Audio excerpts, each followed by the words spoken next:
We will start now, and those who are joining in can continue to join, but we want to respect your time. And therefore, I'm Raj Mandal, and I am member of the Tracy Working Group. I am also a training facilitator on gender justice issue and have been engaged for some years in working with the churches in doing training and learning events in ending violence against women.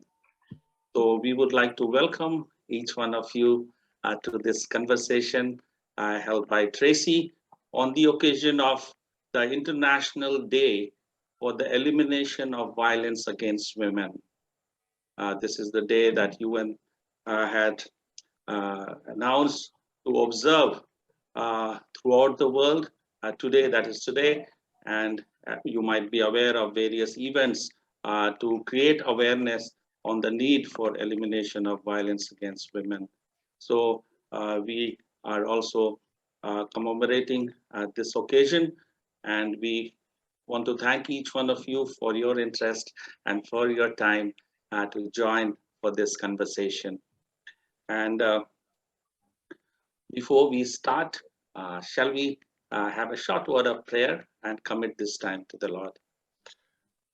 Dear God, Heavenly Father, we want to thank you for this time that you have given to us, that we all can gather over this platform to have a conversation which is very, very close to your heart. And Father, this is an issue that many of us have experienced in different ways, have observed, but many times we have not been able to talk or share with others because of various reasons.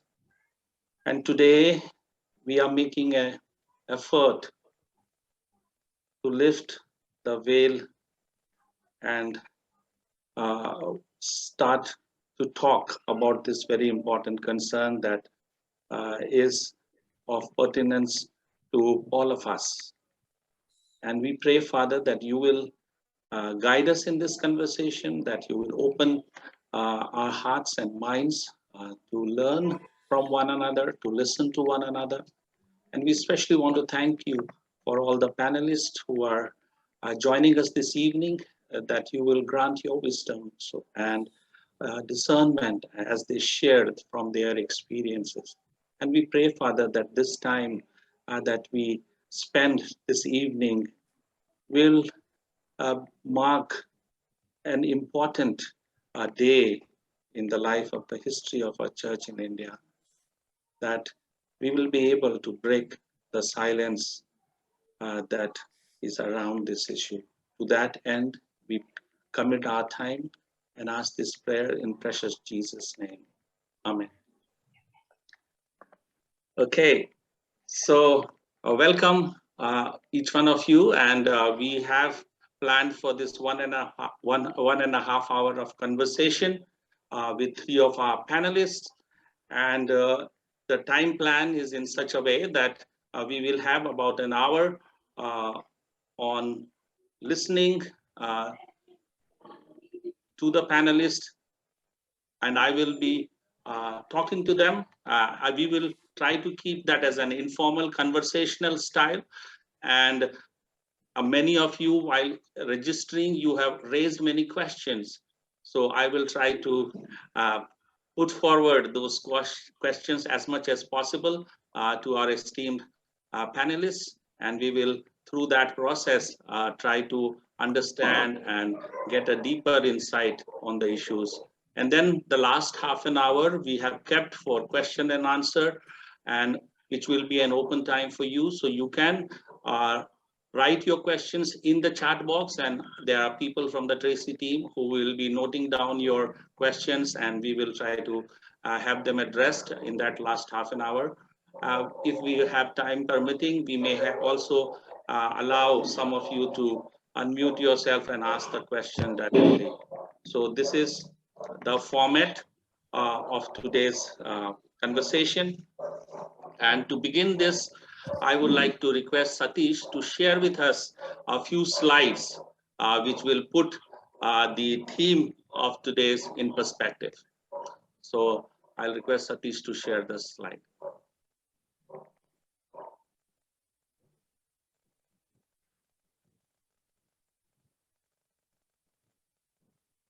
Yes. So this context of domestic violence and church, that is the theme, has to be seen in the overall context of violence against women that prevails across the world.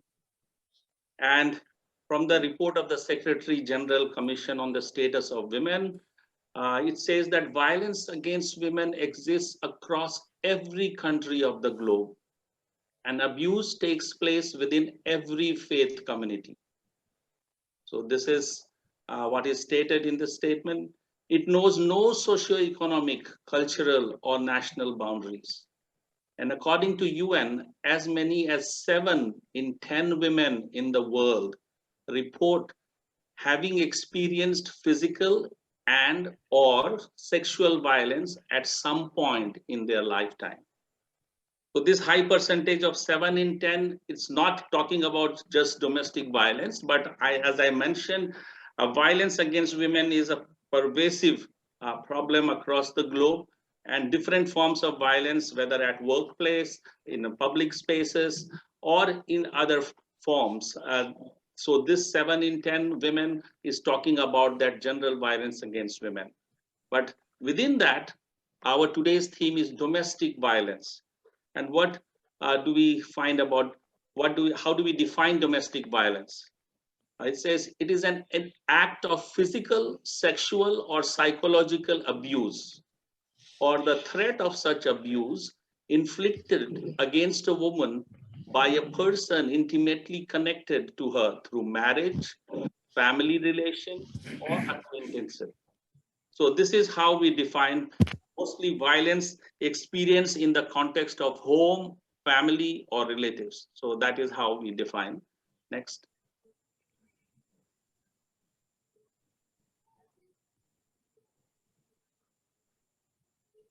Estimates by WHO, that is World Health Organization, indicate that globally 1 in 3 women, or 30% of women, have been subjected to either physical and or sexual intimate partner violence in their time. We have the National Family and Health Survey, which is done in our country.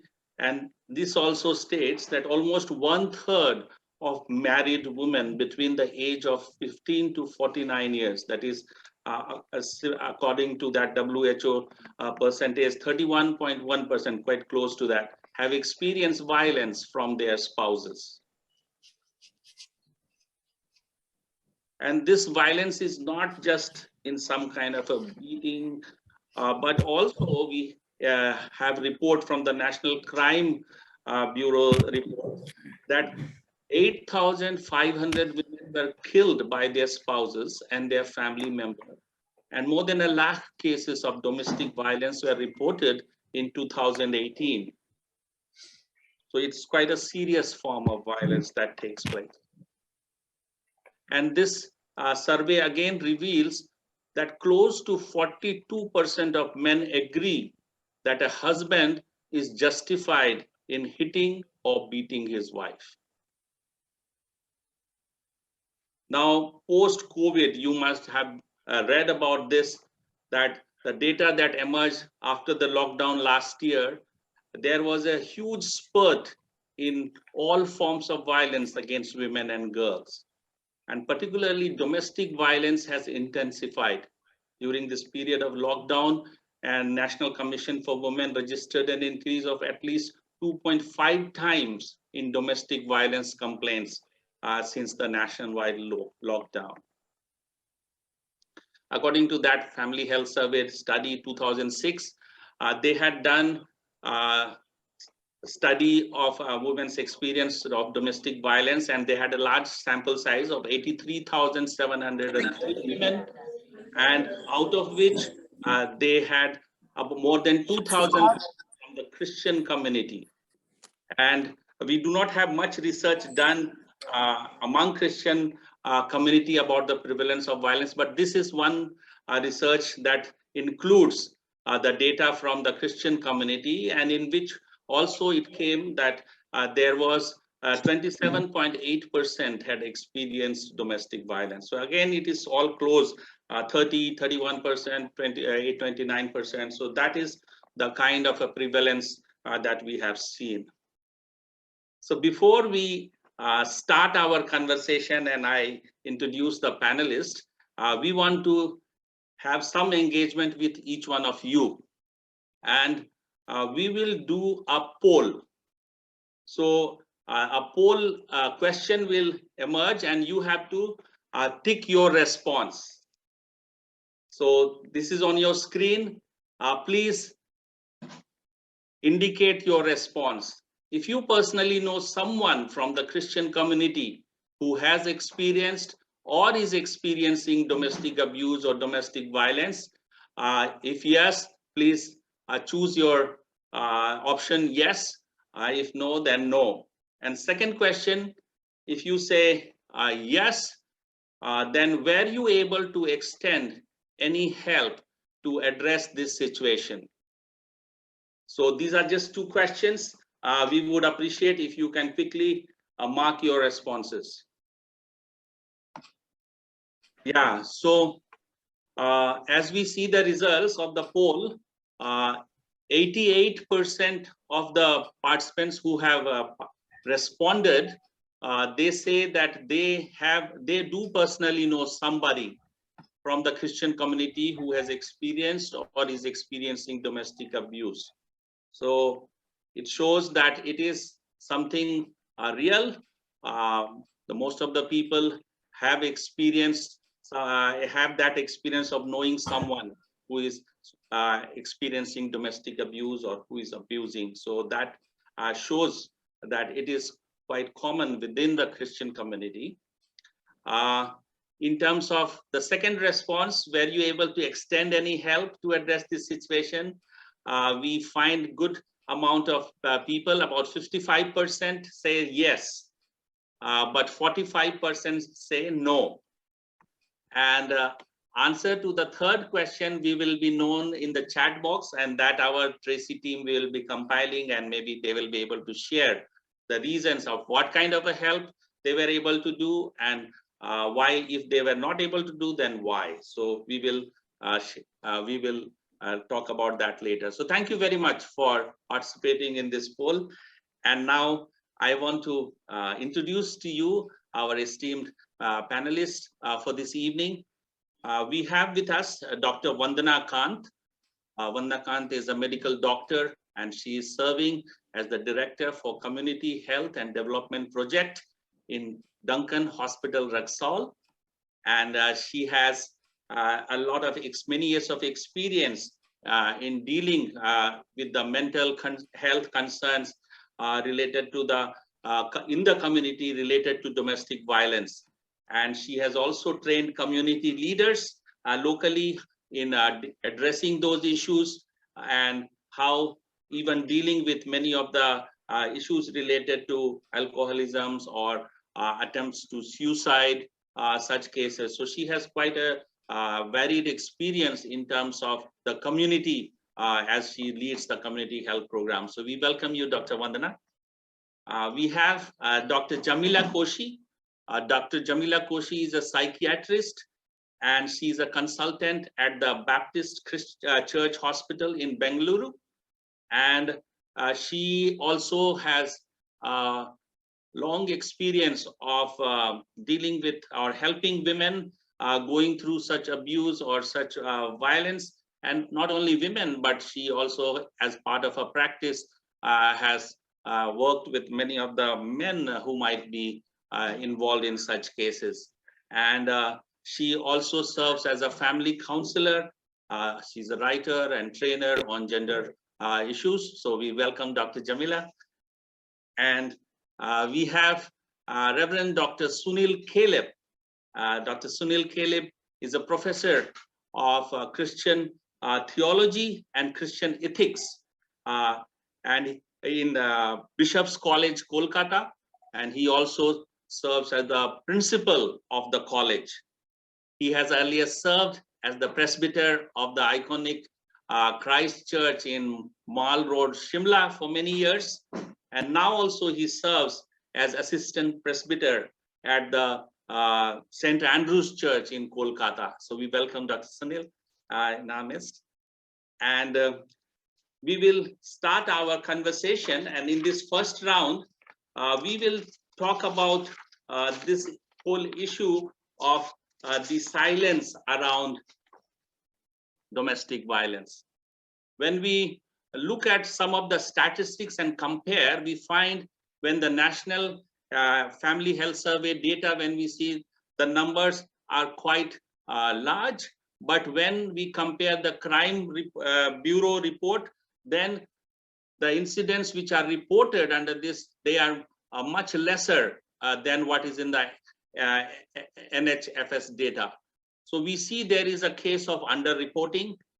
Now also in our poll, we saw that most of us have experienced somebody or known somebody experiencing domestic abuse.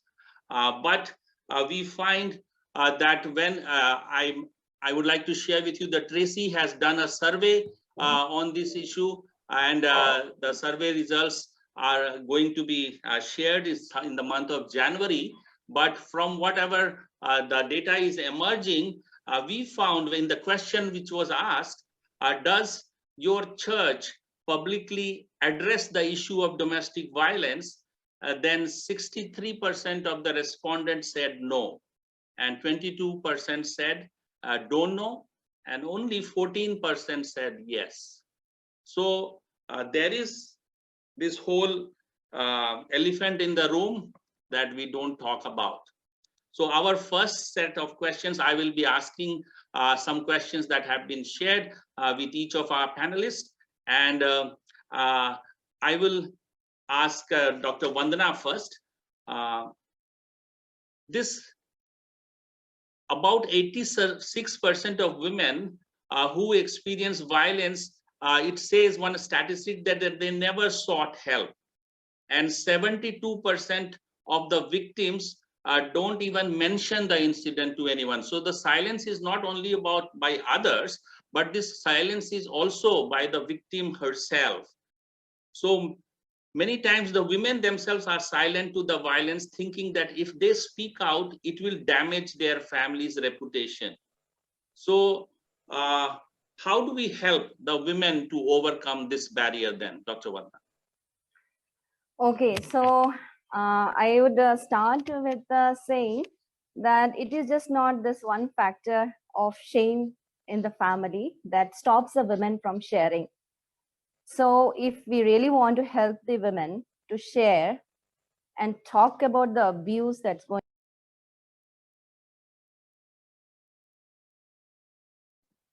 You got muted. Yeah. I got a call. So yeah. So so she needs to have that, kind of enabling environment, that supportive environment where she can, talk and share. Now the question is where she is going to share, to what extent she is going to share, and to whom to share.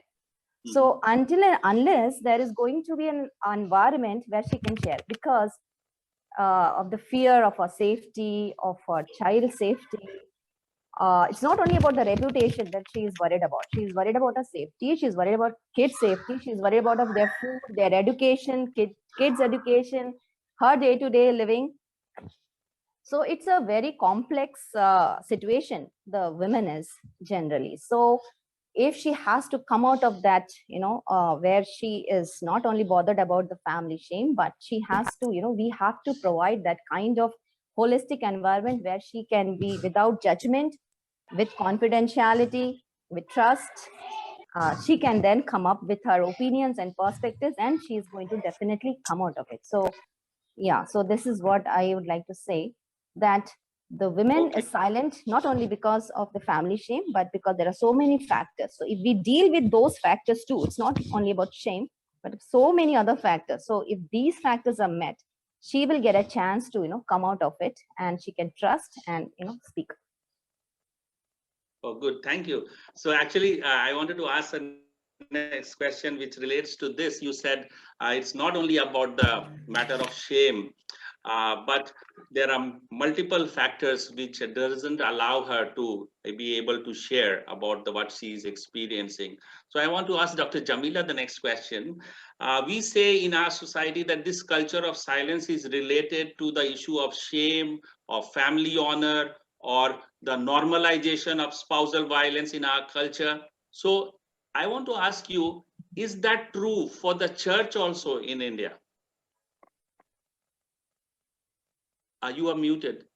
Can you please unmute? Yeah, I certainly think it's true for the church as well. The church as well has this whole, the shame part is very much part of it.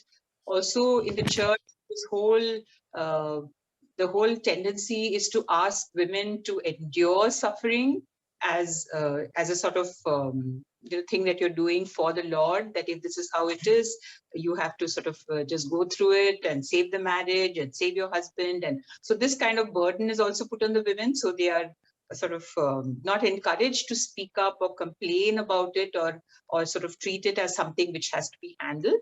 That's also there. And also, I think victims are often asked to change themselves. So the blame is often put on them. So the question that is asked will be, what did you do? Or, did you provoke him or something like that? Which, how long can a woman take that? So probably after some time, they stop talking about it, even if they did talk about it to someone.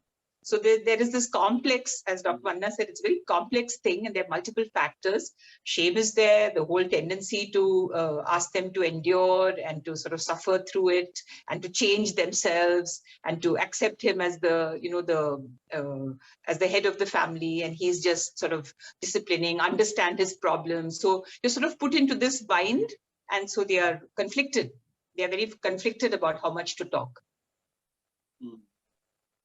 Okay, thank you. So there, as you said, she's dealing with a host of issues, that why she is not able to share. And then you also mentioned about victim blaming that also exists as part of the cultural response that many of us experience. So that also stops. So next question I want to ask Dr. Sunil. Why do you think the churches hesitate to talk about and address this issue? Like, it is a common knowledge that it exists, and I'm sure the pastors also would come to know, or sometime these informations are received by them. Then why is there such a silence around this issue in our churches? Or when we also have tried many times to do some kind of awareness program with the churches, we find the response many times, which say the pastor would say, no, it doesn't happen here. So what would you say to this? I think sometimes what happens, it's really always about the power dynamics in the congregation. You see, our congregations are very much a reflection of what is there in society. So sometimes if it is happening because of someone who's actually very senior in the church, then, it would be kind of difficult for the pastor to handle, especially if the pastor is, say, young, and the person who's doing it is much older. If it is happening with someone who's much younger than the pastor, or a younger person, then I think these things can be sometimes get handled. So it always, I think it just varies from congregation to congregation to some extent. On the other hand, of course, we always feel that, as Christians, we should be an example to society. And so if these things are happening, then maybe it is it's something that should not happen. But I think our pastors are trained, if they've gone through a proper theological training, that this is talked about in the courses. So, but I think there's definitely much more need for the congregations and the pastors, especially, to be trained about this.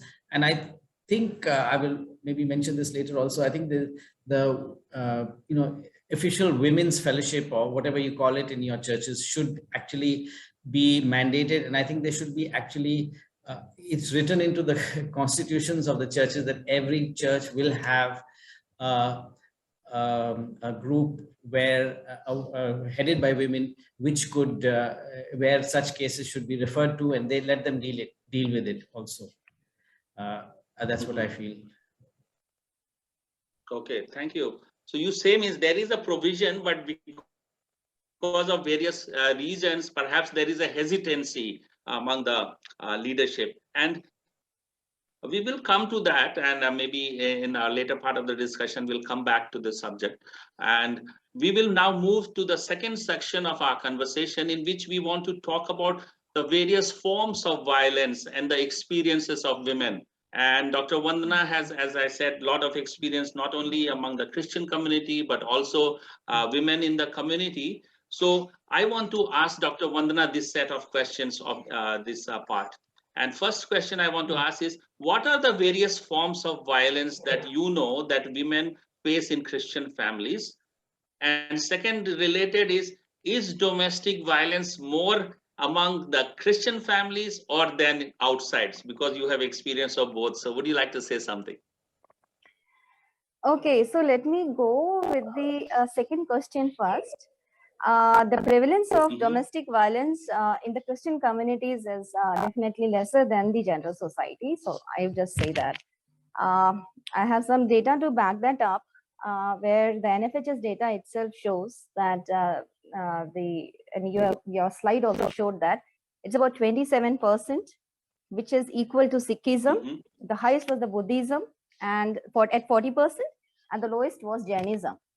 Hinduism and Islam, Islam religion had a higher percentage of domestic violence. Now, there is also one study that was done which showed that women in cities with higher socioeconomic status, education, and Christian. So this was the fourth point. Christian had a significant lower risk at domestic violence. I'm not saying there is not a risk. There is a risk, but it had a lesser risk. So now saying that, so the prevalence, what I have seen in the general society is like almost in every alternate house, almost in all houses where like, the place where I work. So the general society has a different and various forms of domestic violence. So I would share that, and which I had seen myself. The physical violence generally is like, beating, pushing, throwing objects, or slapping, kicking. So these are very common, and these are the ones that actually the police are also interested in, the legal component, where they want to see something happen to their body or some injury mark. So very sorry to say that, but that physical violence is the area where generally mind is concentrated, and it's about, so the NFHS data shows at 35%, but we had about 40 to 50%. And the women came in our hospitals with, see, they didn't come saying they had domestic abuse. They came for broken ribs, they came for breast excision of the breast abscess, they came for different gynecological problems. And until unless you actually go deep, you will not know that it actually is a physical form of violence. Now, saying that, the second is very important is the emotional violence that actually happens in many Christian homes too.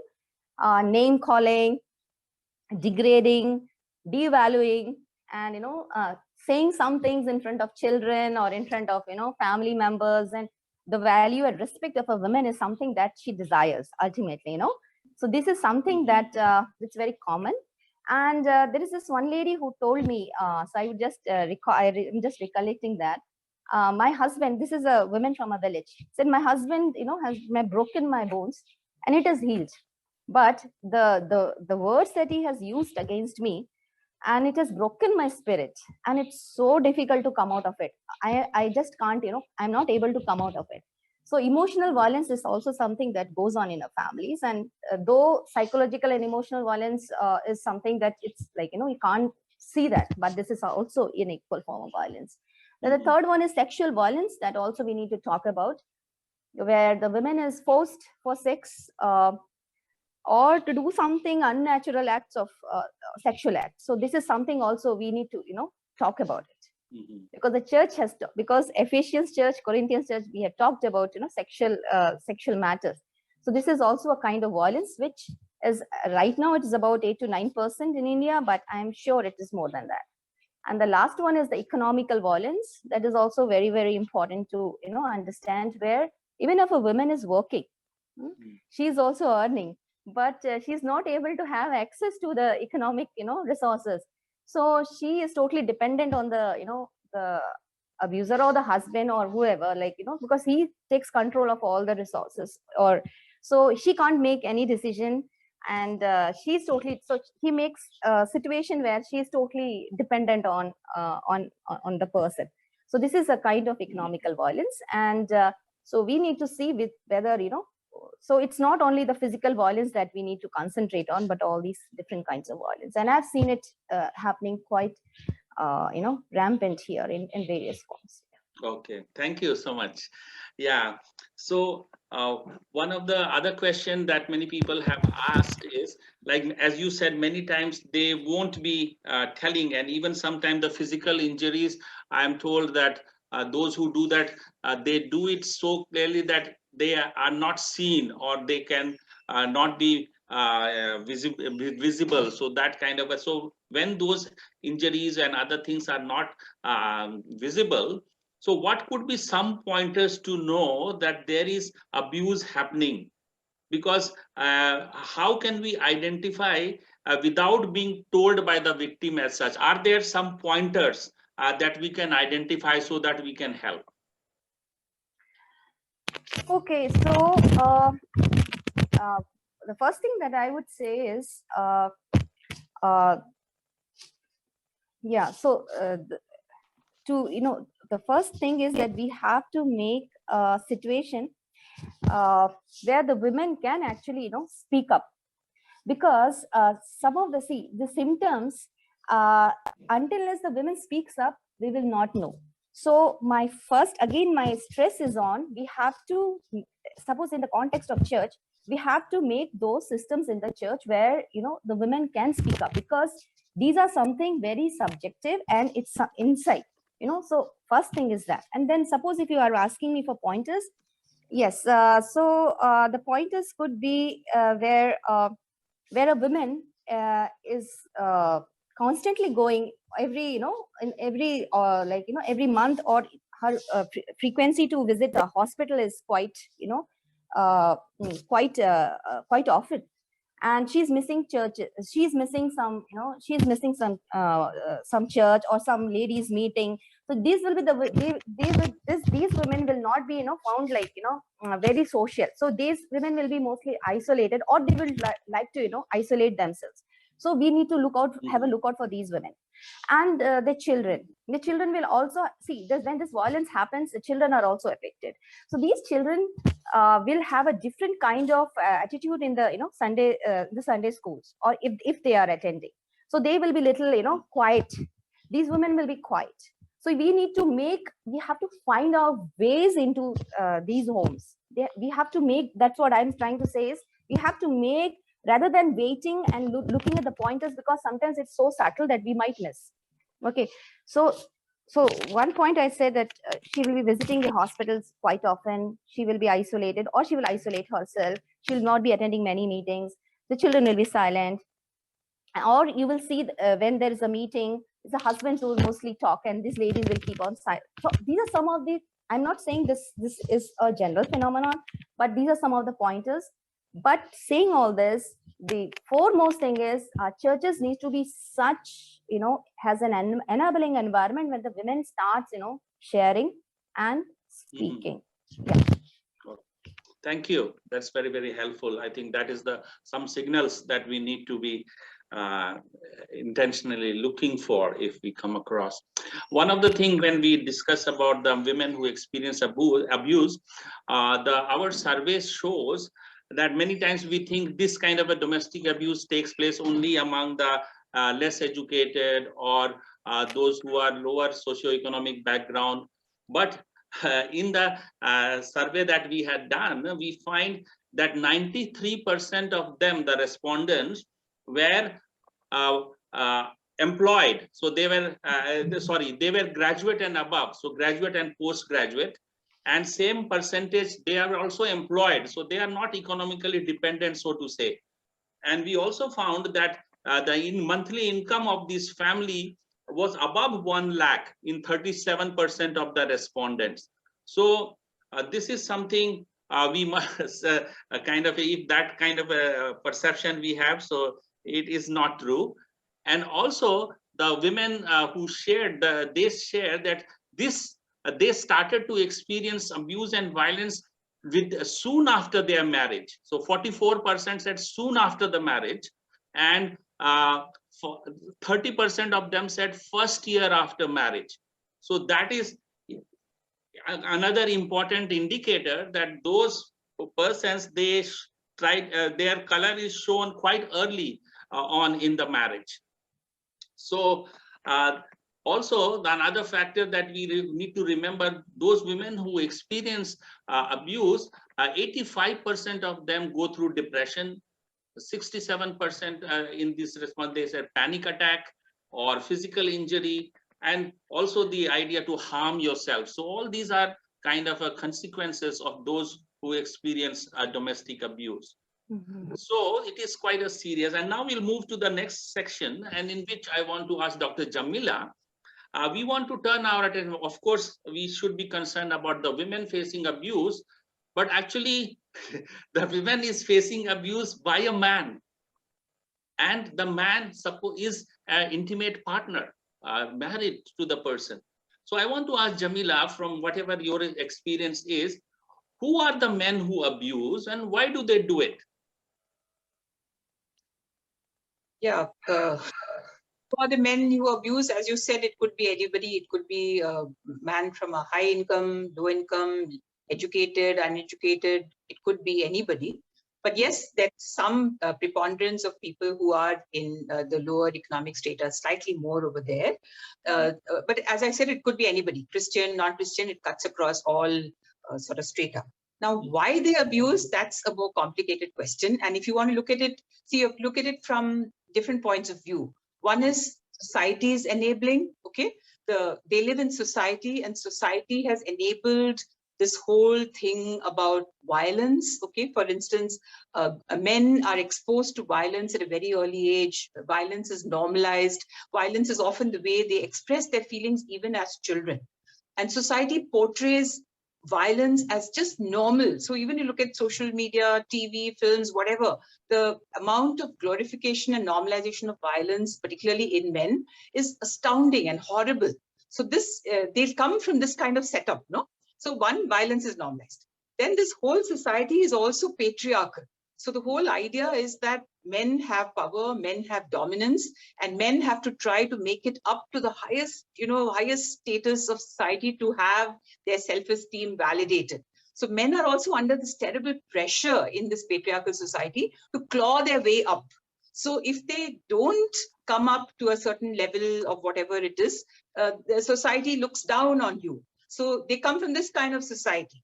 And in this society, women are sort of lower down from the men, and the man has to dominate over as many people as he can, and of course, including the women in the family. So the whole idea of men being controlling, dominating, being the leader, being the provider, being the guy who is sort of enforcing the discipline in the house and being the leader in every possible way, this kind of burden is put on the men.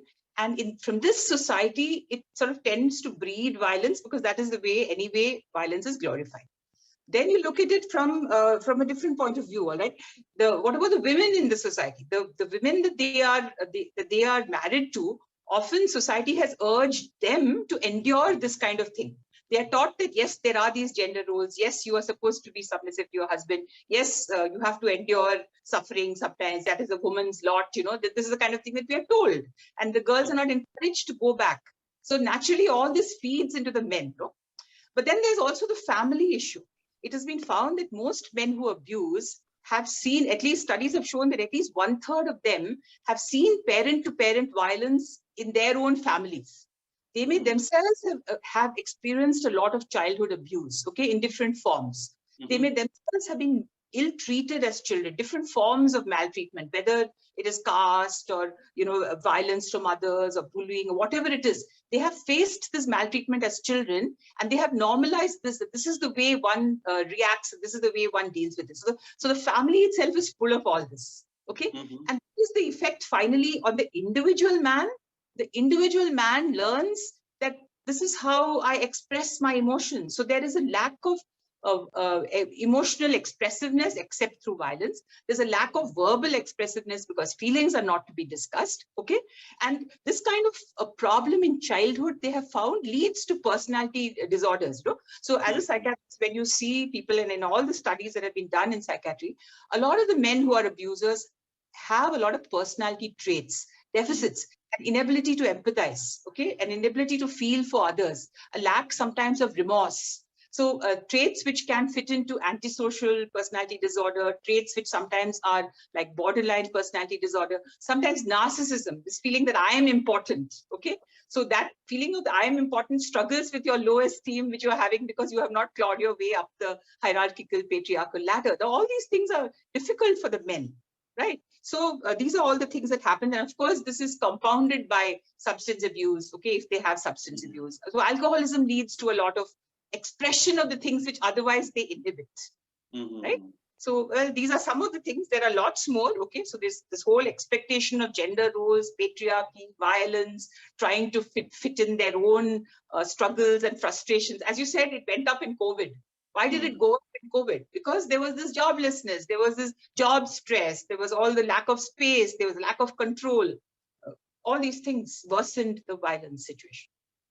Yeah, so thank you very much. So it's quite a multiple layers to it. And if we want to address, we have to work at all these levels. And I think yes, at when each of the last, sorry, yeah. Yeah, we have to address at each of these levels if you want to prevent. Yeah, one quick question I want to ask you, and then we'll move to the next section. What could encourage these men to accept the problem? Because many times I think many of the women have written, they're saying they would blame them only, that she provokes, or she made me to anger, or she keeps nagging. So they often abusers think that they are victimized. So how to help them realize their weakness, or what could encourage them to accept the problem and ask for help? Right. This is actually a personality trait of antisocial personality disorder, okay, where you are unable to accept responsibility for your actions and you tend to blame others for everything. Okay, so many men who are abusing have these antisocial traits. They may be very superficially charming, but they are not able to accept the responsibility themselves that I have done this, that I am to blame for this. So this is the problem. And because of that, they tend to become violent. Now, how to deal with that? It is actually quite difficult to get them to understand this, because often they come to terms with it and deal with it only if there is some benefit to themselves, which is why it is notoriously difficult to bring these men into therapy. The women come for therapy, but the guys they don't like to come for therapy. So it is a constant sort of struggle from our side. We have to sort of convince them that we want to hear your side. We have heard your wife's side, but unless you tell us your side, how can we sort of, deal with the problem properly? So when you put it that way, some of them come and tell their side of the story. But it is extremely difficult to get them to accept this. So in this case, more than any other problem, I would say prevention is better than cure. We need to prevent domestic violence. That is the best thing to do. Okay, thank you very much. So we will talk about that towards the end, about the preventive measures we can do. Now we'll move to the next section, which is about church and theology, because that also plays. Because a lot of time our Christian theological jargons are used when the women share about their experience of violence. They are often told that they should take it as part of the Christian suffering, or the cross that they have to bear, or they need to pray more, and all these kind of things that you might be aware. But we talked about this in the beginning, Sunil, that there's about hesitancy in the church to talk about or address this issue publicly. In our survey, when we had asked this question to the counselors, so we had also sent questionnaires to the counselors who deal with such women. So is domestic violence a serious issue? So 82% of them said yes. But the same question, when it was asked, so we also had a questionnaire for the pastors and elders. And when the same question was asked whether domestic violence is a serious issue in the church, 75% said no. So we found a glaring kind of a gap between what it seems to be the reality of the counselors as they do, and where is the perception of the pastors. So I want to ask you one question, that what are the major challenges that church leaders face when they encounter cases of violence against women? How can they be equipped to handle these challenges adequately? Would you like to share? Well, I think the problem is that, most of us, the pastors are men by and large. Okay. Majority of pastors are men. They themselves are brought up in a very patriarchal setup, right? And especially in India. And so they have these whole views about gender roles. And then they might be, their interpretation of various things like Ephesians chapter 5, verse 22, like that women should obey your husbands or something like that. So these kind of things, this kind of interpretations will be there. So they're really stuck in this kind of patriarchal structure. And so this is really what, but this has to change, definitely. This is not acceptable. And we have to change. And I think we have to become a little bit more, formalized about this. Needs to be a system to the whole thing. It needs to be that every church has a pastorate committee or a whatever, thing. Every church must, and every church might have a women's group. And then it must be compulsory that the women's group, I'm saying this because I think the women are best able to deal with this, because it's many women. It must be a subcommittee of the women's society that these women are responsible for, people who they can come to, women can come to. And these, say for example, in the church, the women's toilet in the church, there should always be these kind of the flyers which say, if you're being abused or something like that, you can contact so and so. All the phone numbers of people should be there, but there should be a structure so that this, and and maybe some churches, I mean, in Northeast have women pastor, and so that is there. Yeah, someone said the call is for the pastors to deal with the men. Well, the pastors, yes, of course, preaching about this matter, having seminars, calling resource people is there. But I like what Dr. Jamila said, is that prevention is better than cure, because this is really, these things are, once they start, very difficult to end, and they usually end rather badly. So it is, I think we need to do much more on premarital counseling and on bringing up, what we call positive masculinity, teaching our men, especially the young boys, how they should behave. And these kind of, there are so much material on this. And I think we need to have,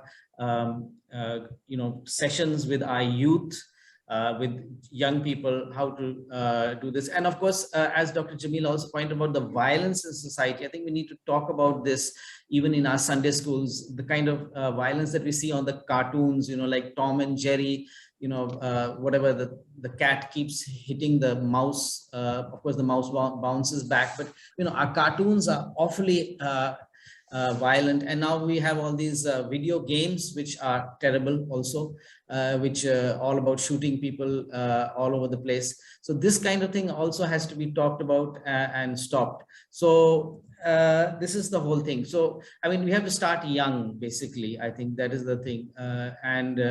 At the moment, once these things start, then you have to, well, all you can do is, you have to minimize the damage. That is really what is needed. But I think prevention is definitely better than cure. Yeah. Yeah, thank you very much, Reverend Sunil, because you mentioned about some structural arrangements that needs to be done. My acknowledging this is an issue and how to deal with. You also mentioned about the more women in leadership, so that these issues are not sidelined. So these are quite important structural changes that need to take place. Women need, churches where women are, totally sidelined, and where women have no say in decision making, then it becomes very difficult for the women to get any redressal from the church. Yeah.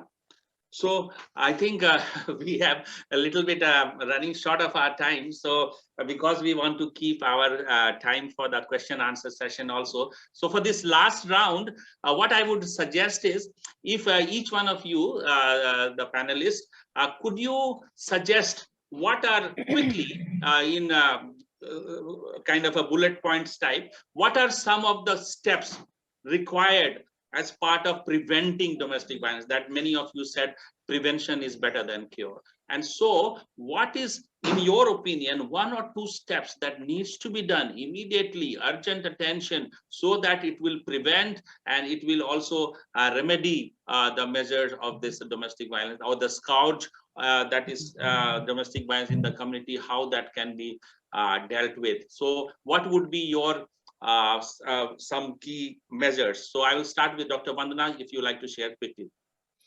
Yes, so I would say that the pastors, the elders, and the mature, members of the church could be trained on domestic violence issues, which NGOs to approach, what are the helplines, how to, that in bullets and in points, what would be the, system of approach, because many a times they don't have an understanding on how to deal with it.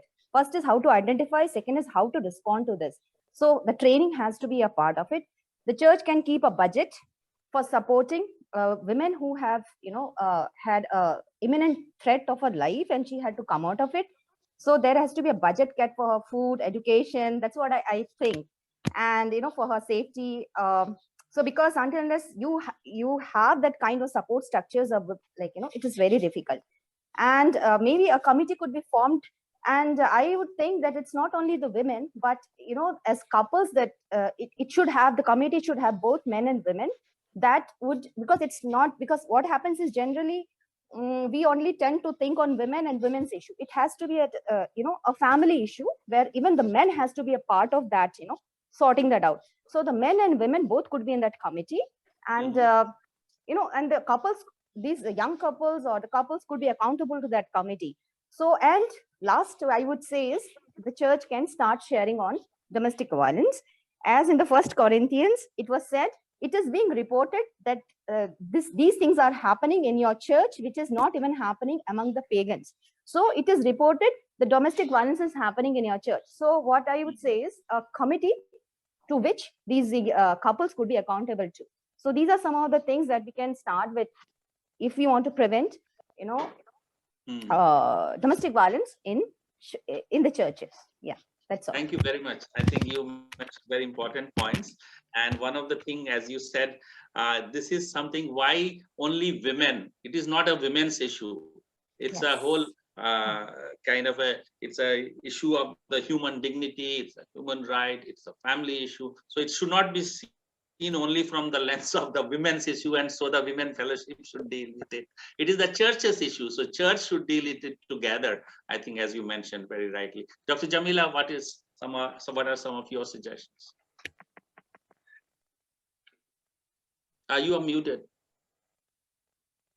Since I looked at it from the society and then from the family and then the individual viewpoint, I'd like to think how the church can act in each of these areas. I think to contribute to society by questioning this whole role of violence in society, we need to talk, we need to really speak up about that. We need to talk about gender equality in society in general, write articles in papers, demonstrate in our own churches, gender equality, things like that. And also this whole rape, shame, this shame honor concept, we need to question all those things in society, okay? The church can do that. Then at the family level, I think the church should pick up families where there is isolation, where there is where the woman appears to be scared of the husband, where the children seem to be either maltreated or neglected or rebellious or whatever. These are signs that there's some dysfunction in the family. The church needs to zero in on those families and offer them counseling, reach out to them in some way. At the individual level, I think offering help for the women who are abused, of course, but also catching it early, because as we said, once it sets in, it's very difficult. So catching young couples early, premarital counseling, and also in the first few years of marriage, and offering one-to-one help for the men who are abusive very early in their marriage. So this is taught against. And then most importantly, teaching young boys and adolescent young men that gender equality is very necessary. There's no need to go by this whole patriarchal structure, which is seen as normal, and also helping them to question violence at every way and helping them to learn to be more verbally and emotionally expressive. Okay, that is very important, and to understand the feelings of others. So this has to be focused on with the men. And I think with young girls, we need to focus on teaching them that they should not get into relationships with guys who have history of violence or who have history of all this kind of dysfunctional families. Often girls get into such relationships thinking they can save the guys. Okay, so this romantic idea, we need to get them out of it, help them to choose wisely, looking at the guy's character and his ability to express and be humble, kind, not domineering, teach the girls also to choose well. So yeah, I think that's what we do. Thank you very much. I think that's very important warning that you have given, especially for those girls who are in relationship and wanting to get married to their boyfriends. So how they also should pick up some signs, which later on, as we mentioned, that right after marriage, these things begin. So you will have to discern from some of the behaviors that you observe. So that Jamila warned. Reverend Sunil, what would you like to share your? I think whatever my co-panelists have already said is sufficient. They have more than enough. Yeah, not more than enough. I mean, plenty. I mean, if you follow this, that's very good. I mean, of course, the church is patriarchal, and we need to have more women in leadership roles. So I think that will help. But in this specific area, of course, as I said, we need to have a little bit more formal and more training, more preaching on these issues, etc. So yeah, I think we all know. Focus on alcohol and substance abuse.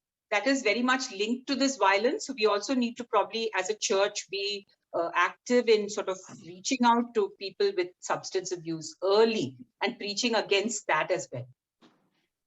And one of the things perhaps we didn't discuss, many people have shared the need for premarital counseling. I think in the Catholic Church setup, that is a mandatory requirement before marriage, but in our Protestant churches, we don't have in most of the churches. And won't it be helpful that couples prior to their marriage, they are taught about these things, they are counseled and all these, so that as part of the preventive. What would you say, Reverend Sunil, to this? And what are the hindrances? I couldn't agree with you more. I think it's 100%. It's just a little difficult to organize, partly because, mostly it happens that I was able to do it in my pastoral ministry only once. And of course, later on, apparently the couple divorced. So I wasn't very good at doing it. But anyway, that's another story. But the thing is that the thing is that they live in separate towns, right? The premarital, I don't know quite exactly how the Catholic Church does it. I mean, you can probably talk and see premarital counseling is best done, as far as what I have been taught, is when you have the two together. Now, the trouble is that, one is somewhere else, one is somewhere else in a far apart.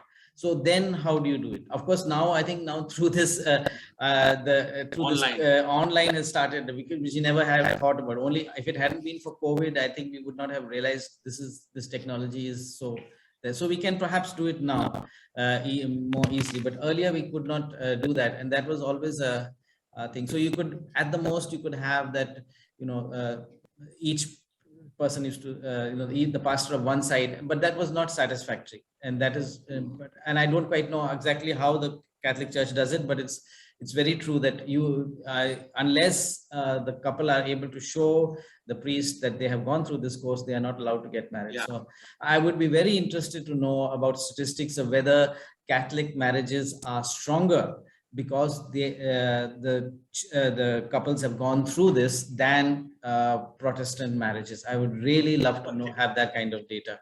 Okay, that's good. So with that, I would invite, one thing I want to ask our participants, sorry, a little bit we have overshot our time, and would it be possible to extend our time of conversation to another 15 minutes, if you do not mind? So, yeah, because we spend some time on the poll. So if we can have another 15 minutes, that will give enough space for our questions to be dealt. And I will now request Bonnie, who is our Director for Research in Tracy, to briefly share some of what findings she can derive from the chat box responses and the poll results. So very quickly, if Bonnie can come and share. And I would also like to tell you that as Tracy has taken this research study on domestic violence and church, and this is something is being analyzed now, and sometime in January, the research findings will be shared. So please keep that in your mind. We will share with you about the event, and please invite your pastors and leaders of the churches to participate, because we want this issue to be discussed and go more. And so therefore, I will now request Bonnie to share some of her insights. Yeah. Yeah, so it's a rough, summary of the whole thing. We had about 53 responses from our participants about what they could do when they had to confront abusive situations. And in their responses, they had multiple things that they had done. So on a rough thing, about only two respondents said they financially helped them. And counseling was the one that most people did with the victims. So about 17 of them. Only one rescued them. One person said they stood with them. One person mentally supported them. Psychological support, about 5 of them said that they psychologically supported them. Police complained, only about 4 of them. Opened a shelter, about 2 of them. Talked to the husband and family. I mean, that is about 6. And this is different from confronted the abuser, which is like 2 people. Listened to them. Prayer were about 7 of them. Legal, about 3 of them. Took them to the pastor, only 2, and to the NGO 1, to the psychiatrist just 1. Separated them, about 6. Emotional support 3, and discussion with the couple together, 1 person said. So these were the different things that our participants had done to help victims of abuse. And of course, there were about 20 responses from people about why they couldn't help or reach out. And about three of them said that they were too young to do anything. One person said that the person involved was elder and the person was young, so couldn't do anything. 2 of them said that they didn't know them, so they didn't know how to be involved. 3 people responded and said that they were sworn to secrecy and therefore couldn't share with anybody or do anything about it. One person said that the victim wanted to continue to be in the abusive relationship, so kept going back to the situation. One person said they just prayed and couldn't do much. Of course, prayer was there in the earlier responses as well. Pastor's wife didn't want to raise the issue was another response. And of course, one victim said that she didn't receive any help. And also another person shared that those who stood with her when she went through abuse were also insulted by people, and she didn't receive help either. They couldn't help because they had no experience in such situations, and they were unable to reach also because the women were close. That's about 2 of them responded. And so this is a summary of the responses that we received. Thank you very much, Bonnie, for quickly summarizing from the chat box responses. And one thing I think as you were sharing comes to mind, confronting the abuser is something very few of us know. And it came in the discussion also. And I think that is one area, how to help them even after coming to know. So many people had asked that question, what do we do when the pastors or leaders themselves are the abusers? And that is true in many cases. Good doctor. And we have in our survey many respondents, survivors, could you mute yourself, have shared that their husband who are the abusers are still in some ministry responsibility as worship leaders or as elders, deacons, etc. So that becomes an important challenge. How do we deal when the abuser himself is in position of authority in the church? So I think this is something which we will have to deal with, and that is one area that came across, that though many want to help, but we do not know what to do more than just standing or counseling. So what are some practical ways in which churches can be of assistance when they come to know of a woman experiencing abuse? So these are all part of equipping training for the church in DP. And I think that is something is showing is the urgent need. So now we will move into our question answer session, and with your permission, if you have given extended 15 minutes of your time, then we will have full half an hour for question and answer. Yeah, I guess one question that has come again is talking about violence against men. I don't know whether you want to pick it up first. Yeah, so maybe any one of you would like to respond to that which I also shared. How to deal when the abusers are themselves men in authority in the church. No. When men are abused. Or when men are facing the violence. Yeah, Yeah. I'll take that. See, the thing is that there are instances, of course, where men are abused, and occasionally it can be serious. But the bulk of violence is towards women and children. Or if it is male to male in a homosexual relationship, sometimes it happens. But the harm done by men to women is much, much more, and the incidence is much, much more, which is why there is a day for elimination of violence against women. Okay, so we understand that this is the major problem. Of course, it's also it also happens that sometimes the men are the ones who are facing violence, and of course it has to be dealt with as well. Okay, but the bulk of our emphasis in today's session and generally is on violence towards women by men, because that is the bulk of it and it creates the maximum harm.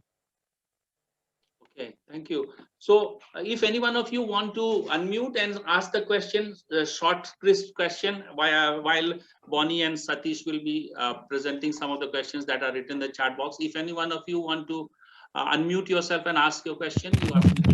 I just wrote a question on the chat box. In the context of church, I think the foundational problem is that the believers, both men and women, have not been discipled. So Christians continue to conform to the patterns of this world, and the new life has not come into them. They continue to live with the old lifestyle, and so the foundational problem is discipleship for both men and women. It's a comment as well as a question. Thanks, Vijay. So Christian discipleship, which is a very basic part of our faith life, but perhaps that is area which needs more attention. Reverend Yes, Thomas Jacob. Reverend Thomas Jacob. Already somebody commented, but the topic was domestic violence in church, but somehow the organizers and the panelists seem to assume it's only women. Personally, I've come across during the pandemic a lot of children, that include a lot of boys who were abused. So yes, older men maybe not so much, but a lot of boys are abused, especially during this pandemic. We have seen that. One of the helpful tips I got was from Reverend Caleb, that helplines could be used, maybe stickers, and I think that could be done even for the men's washrooms, so that people know whom to contact, and that need not necessarily be church numbers. But I think there are a lot of NGOs who helpline. I think that's something I personally thought I should do in my own church. So that's more of a comment. Yeah, thanks, Reverend Thomas. Reverend Thomas is a CNI minister in Mumbai, and we appreciate what you said. Yeah, scope of the topic actually is much broader. We kind of, for limitation of time, we focus more on the urgency because we wanted to talk today being Elimination of Violence Against Women Day. That we are observing, and in that respect, therefore, we focused on women. But as you rightly said, there are others like children or even elder may be part of when we talk about domestic violence. But also, it is not just spousal violence. There are other issues related to incest and other forms of violence that takes place within the home setting. So there are all these issues need to be addressed. This is an initiative to start up this conversation, and we hope with the amount of interest it has generated, we will continue to have more such discussions. We will be able to tackle those issues. Vigila has raised a hand. Yes, yeah. Vigila. Why don't we make syllabus? We're teaching with different modules and make it available to everyone before, children, every age appropriate.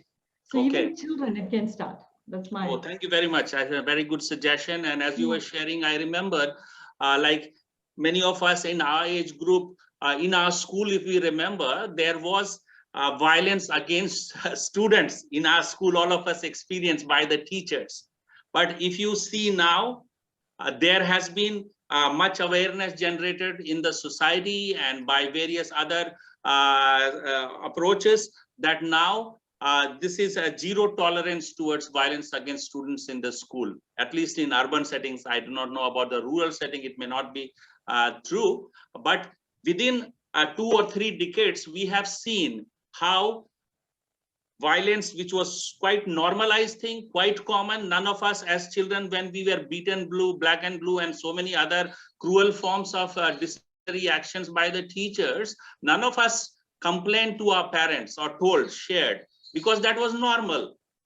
But now in these 2 decades, through this awareness raising, through this kind of whatever you are suggesting to be created, such modules, now that is somehow been tackled in some, at least to some extent. So why not? This also is possible if we make such efforts. So that I would take that affirmation from what you were sharing. Yes, Kamal. I have a question. Can I ask? Yeah, after Kamalpreet, Dr. Lata, Kamalpreet had raised her hand, so we'll hear from her and then you can ask your question, Dr. Lata. Thank you. Thank you. Actually, I just want to thank all the panelists who have explained it so very well. And I would quickly need little more clarity over the question which you have already raised up. It is like, what could encourage these men to accept their weakness or problem or actions? So what are the measures that we can do so that men may come up and encourage to receive their weakness? So a little more clarity I need, if you can just quickly do that. Yeah, Dr. Jamila, would you like to respond to that, please?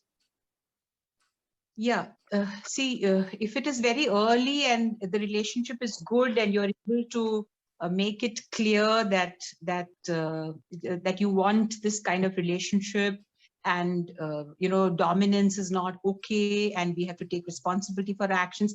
If you're able to talk and discuss it out, well and good. But the whole problem with the abuse situation or the abuse scenario is that these ideas are so imprinted in these men's minds sometimes.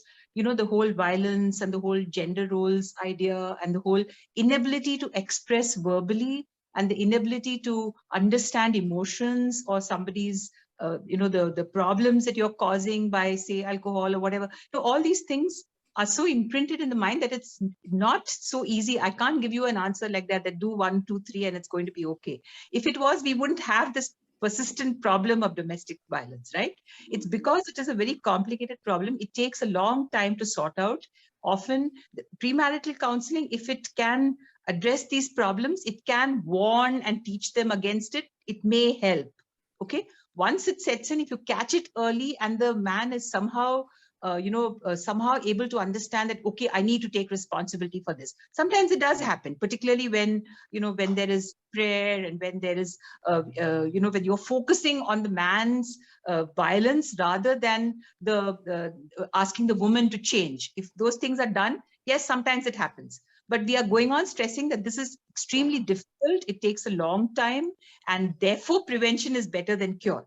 Okay, that's all that we're saying. That I think all of us who have been in this situation know that it's a long and tedious and difficult process of counseling. Even getting the man to come into counseling, the woman is often ready to come in, the man is not. And I suppose if the man is the victim, it would be the same, the opposite way. Okay.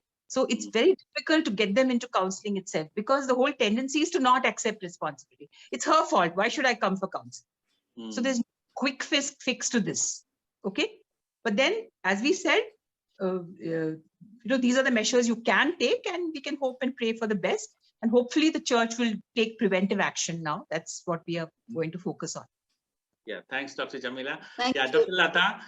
Dr. Lata has been a very key person in terms of mobilizing awareness related to the victims of domestic abuse, and she runs a network the Buddha Rise network through which they offer counseling and prayer. So we welcome Dr. Lata. Would you like to ask your question, please? Yes. Yeah, thank you. So I actually, all the answers and the questions were very relevant. My question is, somebody was telling about forming a committee and with both men and women, because here men should be involved more than women.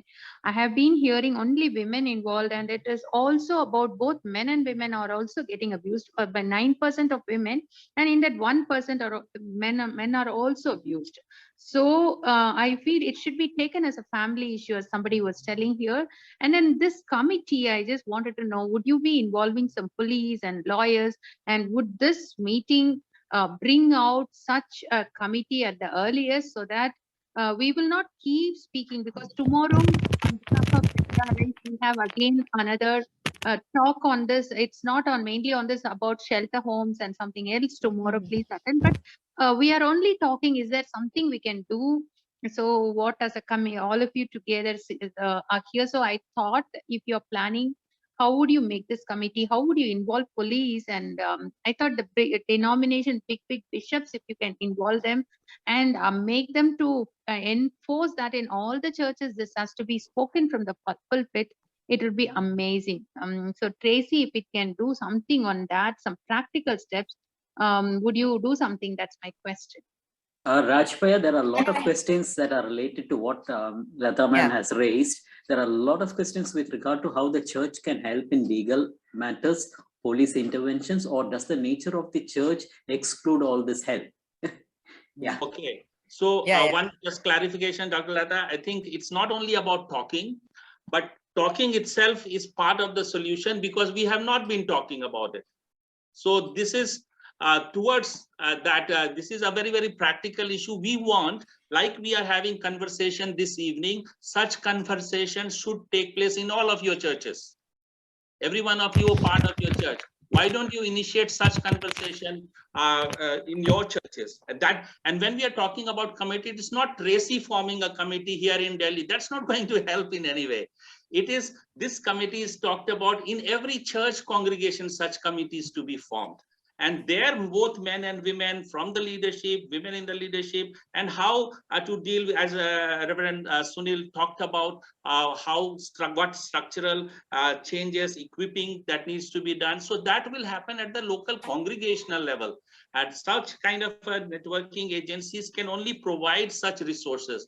And those who want, we have such resources. If you want to do training in the churches to end domestic violence, we have such resources both in English and Hindi, and you can contact us and we will be able to share with you. Yeah, Dr. Vanna, I think you wanted to share something. I want to share something just before Dr. Lata was sharing. I was thinking on this lines. So I just want to share, it's my own practical experience. We started this project in 2014 here in Bihar because of a huge attempted suicides among the women because of domestic violence. So how did we then approach this problem? So we went into the village. We realized definitely the women are the victim, but it's a complex problem. You just can't single out women. So we started making task force groups in every village. We included an equal number of men and women. And then we went for the root causes of domestic violence. So every church, every area, or every state has a different context. So we need to know what are the factors in your church because of which domestic violence is going on, whether it is dowry or substance abuse or too much interference from the different family members, so or health debt or a loan. So there would be a various different kinds of so you need to know the determinants and then start talking about it. You need to start talking about it with this group. And then you have to mobilize them. And with my experience, what I've seen is at the end of now is 2021, we have seen so many men and women coming together and sorting that out. They were the ones who were the first help to go to the village, because even if the suicide, attempted suicide, we will not be able to run and go to the village. So these men and women became the source for their backbone for those villages. So every church can identify a committee can have both men and women, mature men and women. They could be trained on it. And now with legal system, police system. So let us start concentrating on the church first, because there are many things that could be sorted out. But then there are things that you cannot sort out within this committee. There are clear-cut referral processes. There are clear-cut, referral to hospitals. So those also you need to know. So unless you know how to handle domestic violence, you will not be able to, go to the next step. So when to call the police? The police system is also very, very important. Mahila helpline is important. Websites are like, helplines are important. Calls are important. Anonymous calls are important. But to at what level? So you need to divide into different, that steps. So, but at least we should start talking about it. We should start talking about it. So, that will make a lot of difference. So, I'll just finish with this one line. When this task force groups used to happen, men used to sit on chairs and the women will sit on the chatai, on the ground. So it happened for some years. And then there was a day when I went to one village, and I could see in the Muslim community, both men and women sitting together, listening and talking and sorting out their issues. So things would happen. It would change, but it's a process. As ma'am was sharing that, Dr. Jamila, that, it is a system where a child grows, learns, sees, acts. But, to break that, we need to have those, steps. And I'm so glad there is now a lot of prevention at every level, looking at whether dowry is the issue, whether the loan was the issue, whether the, adultery was the issue. So these are some of the things that, so that is happening in the village. But church is so, it has such good gifts among the believers. We need to talk. We need to really start talking about it. And then, then those who are interested, mature, we have to identify, train them, and the rest will follow. And I'm sure this is the first step of, that we all are in part of that. Even we are talking about it. So that's something very amazing that is happening. Yeah, thank you, Dr. Vandana, for sharing those experiences. So encouraging to hear your testimony of what you have seen happening, that transformation to take place over a period of time. And as you said, transformation is not a quick fix job. It will take time. It's through a process. And many of us here are pastors and leaders of churches. I would just want to submit before you very humbly that think if there is such a need, that is such a concern that we are hearing, we are listening, so many of you are asking so many concerns and questions. So it is a pertinent issue. So how can the churches be the safe place for the women? Think if our churches become places which are seen as places which are safe for women, where women facing abuse can come and share and receive support. Think of what kind of a ministry it will lead for the church, and with all the resources that are there in the church. That is what Jesus perhaps meant, that is the church's role in the community. But perhaps we don't see these as the concerns of the church, because the way in which we see mission, perhaps this is not part of mission. So I think there is a need for us to rethink about how do we see our role and responsibility. So Satish, as you said, many questions are there. Have you picked up few? Raju, yes. Yeah, Raju, there are two questions that I think you must address. Yeah. One is like, there's a question that says that because you're talking to pastors as well and teaching of the scripture, the Bible teaches that believers should not take matters to the court. So that's a question. How can church help with legal issues? And earlier there was a comment that said that if women are submissive, then there will be peace and quiet in the home. So I guess those can be answered. Okay. So any of from the Reverend Sunil, if you want to comment about the church getting into legal and that becomes a barrier, as you are saying. So, and second question, Jamila or Vandana, anyone can respond. No, I mean, the legal issue really arises as far as, when it comes to divorce or something like that. And that is, I mean, we have to have that. You see, we can't, I mean, every pastor is actually an officer of the government. In fact, some pastors from other churches have to get a license to marry people. So when we marry people in church, we are actually doing the role of the government. And so if this issue of divorce comes in, that has to be there. So, I mean, I don't think there's any contradiction as far as that is, because, I mean, as a pastor, I'm not allowed to marry someone, I mean, remarry someone who is not legally divorced. So legally, I mean, the law is very much part of, I mean, you have it in the Old Testament. I mean, yes, Jesus did tend to, but that was because the law in the time of Jesus was so, overwhelming, like it was just everything. But there has to be some law, right? And that law hopefully is molded according to Christian principles and things. It should be about justice. God loves justice, and justice is in law. Is the way of enforcing justice is through law. Yeah. So we have to have law. So in this kind of case, it comes mainly about divorce, and that has to be according to law. Otherwise, it will not be acceptable.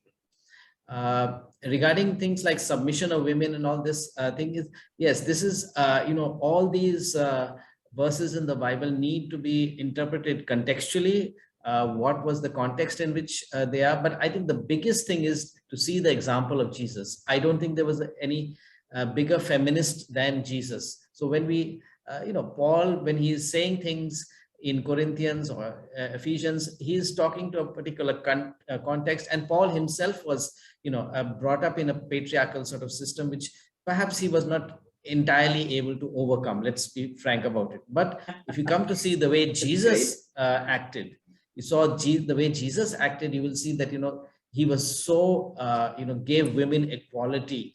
I mean, it's just amazing if you see Luke chapter 8, verses 1 to 3 and so on. So I think we need to interpret Paul and interpret the Bible through the eyes of Jesus. And if that is the way interpretation must be done, would Jesus agree with this or not? And if it's not, then, well, just, keep it aside. Thank you very much, I think, for clarifying that point, that justice enforcement is through the law. And so we cannot be shy, we shy away from the law. So interpreting those texts, which are often used as proof texts, we have to be more careful. But I would like to add that this whole violence against women, this is, according to the law, that is also a crime. So it is, domestic violence is not just a sin in terms of what we learn from the scripture, but it is also a crime. So if when somebody is experiencing this kind of a physical, mental, whatever that is harm, injurious, then we have to report to the police. So that is, if we are not doing then we are failing from our legal duty and responsibility as citizens. So I think that is, we should not confuse the matter by using some of the verses like that. Yeah, anybody, Jamila or Vandana? Dr. Jamila Koshi, did you want to say something? Yeah. No, not really. I think Dr. Caleb explained it really well, that that's a legal affair, so it has to be done legally. And as Raj said, when it's a crime, if it was murder, we wouldn't say, we wouldn't take it to the court. No, obviously we have to report it. And in fact, POCSO, which is about child sexual abuse and violence, is it makes it mandatory to report. So you cannot not report. It's a crime to not report. So we need to follow the laws of the land. And about submission, it's fine to submit, except we need to remember that the Bible talks about mutual submission. So it's all mutual. Yeah, husband and wife have equal authority over each other's bodies, is what 1 Corinthians says. Genesis talks about men and women being co-stewards of the earth. So let's bring in the mutuality element into our submission and peacefulness at home and harmony and surrender to each other. No, if that mutual element is talked about more, I think a lot of the violence and the whole patriarchal system, which is condoning that violence, will settle down a lot. There's a question that has been raised. When should we forgive and when should we oppose? Yeah. Added to that, forgive and when to oppose. Yeah. Added to that is also how to balance forgiveness and justice. Yeah. Can I take that? I was thinking about that because many people had raised this question about how much to endure, no, and how much to forgive. And I think probably we did not bring this out adequately when we were talking, that the role of the church is, when the woman comes to us, is of course to support her, to maybe confront the abuser, to offer her a place, to support her, to counsel her, to give her financial aid, whatever. But the decision as to when and where she wants to take her marriage and how she feels about staying in the marriage and all those things should be left to her to take. And often the problem we find even in a counseling setup is that forgiveness is pushed too early. Okay, so we tell the woman, you have to forgive, you have to forgive. And the whole stress is on saving the marriage at any cost. And that doesn't work. And it's not real, because the woman is undergoing such a problem and such a difficult situation in this violent situation, whoever the victim is. So you cannot just push them to forgive before they are ready, no? They have to process what happened. They have to understand what happened. They have to understand how, how the whole situation came to be. And forgiveness is a slow and gradual process. And she may be able to forgive immediately. It may take her months. And we need to give them that time. We can point them in that direction and help them to reach there. Whether they stay in the marriage or not, and when they forgive and how they forgive, is really up to that person. We can't push it before they're ready. Okay, so we need to, our job is to counsel, help, be there, not blame, to help both parties to understand what has happened. Okay, and yeah. Rajbhaiya, Reverend Rachel Bach. Okay, maybe that would be the last question to take, because already we are. It may not be a question. Okay, Reverend Rachel Bach, yes, please. Yeah, as a sort of asking a question in the sense that a lot of our pastors, why they, of course, they are not theologically trained, many. So there is no proper hermeneutical approach in preaching or in dealings. So they are unable to understand the dignity and the purpose of women. And by eliminating this kind of violence, we are actually co-working with the Lord for the society, for the betterment of the society, and the holistic living of a woman and their participation in a positive way to the whole world. So I think we should encourage theological education, but theological education themselves need to equip the pastors in a way that legal issues also they should be able to handle also, and biblical way also they should do the interpretation in the light of the knowledge, in the light of the nature of God. There are lots of misinterpretations of the word of God, and to suit their own motives, they are interpreted from the very beginning of our Christianity. That has been happening. So interpretation needs to be done in the light of the nature of God, because that's the only thing through which we can uplift the situation of women in our churches. So my suggestion is not a question, but I think many people don't believe in theological education. Why? Maybe there is a other side of failure or proper not theological education or proper dealings or things like that. So that it was I was struggling with that. Thank you very much, ma'am. Yeah, you pointed out a very important factor, and that is how to develop an integral understanding in relating the word to the world, and how to have that kind of a holistic view. So that's a very, very proper hermeneutics in these things. So that will come through a proper training. And as you said, many of the churches nowadays, we do not have such trained people who are in leadership and how they are talking. So that's a very important. So what I would suggest is, as our time, extended time is also up. So I want to close with one statement about the issue, which is I am taking from a statement from a council which has issued a statement, a Christian council. It says, we believe that abuse is not only a sin, but is also a crime. It is destructive and evil.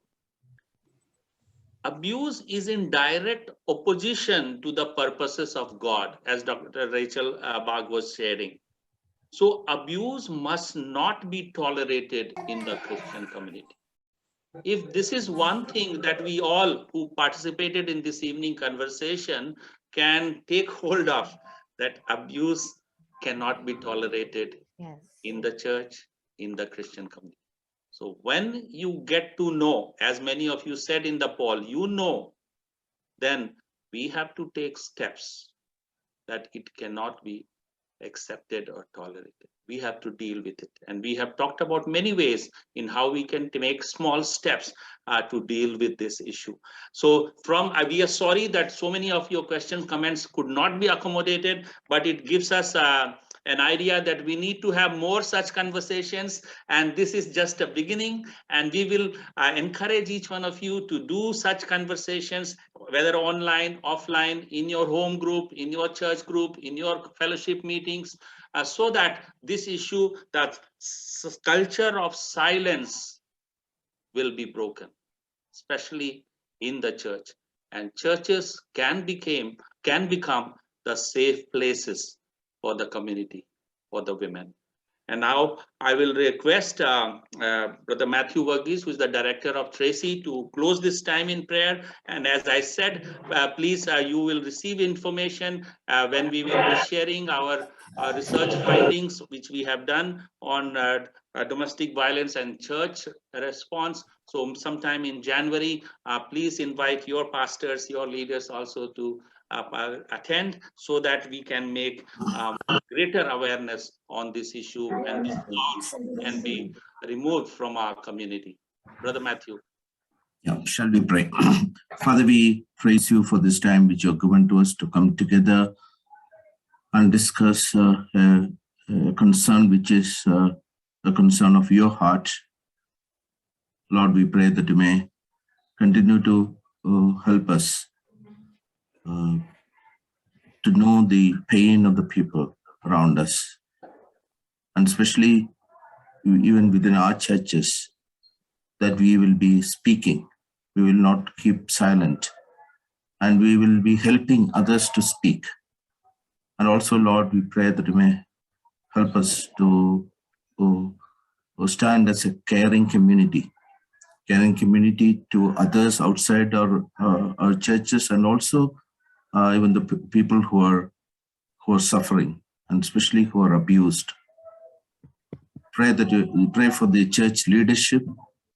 Lord, we pray that you may help all the church leadership to take this matter very seriously and speak from the pulpit, and also to interact with the people and understand the situation and address the situation, Lord. Lord, we pray for your forgiveness on us, to the church at large, that many times we became silent. We tried to protect our name. But Lord, we pray that you may forgive us, help us to take your concern to our heart, and remain as a safe place for the people who are really abused, who are really suffering. Lord, we pray that you may keep all our homes as a safe place for others who may be going through difficulties, Lord. Help us, all of us, to open our homes for the people who are being abused. Lord, continue to speak to us, transform our thinking, transform our lives, that we will be a healing community, not within us, not just within us, but for the community around us also, Lord. To that end, we commit ourselves into their hand. Grant us the needed grace and the strength to take this conversation forward, that your church may be blessed and church may be a blessing for many others. In Jesus' name we pray. Amen. Amen. Thank you very much. Thank you.